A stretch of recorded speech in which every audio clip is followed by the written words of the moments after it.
The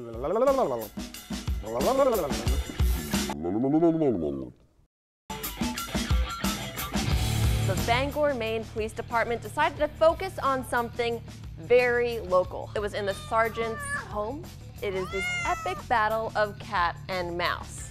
Lulu, his cat, woke him up in the middle of the night because a mouse was in the house. He saw the standoff and decided to let it go even though they were causing a lot of ruckus. He woke up a couple hours later in the morning and saw this. He left a very inspirational, moving message on the Facebook page for the police department with the hashtag #BeTheMouse.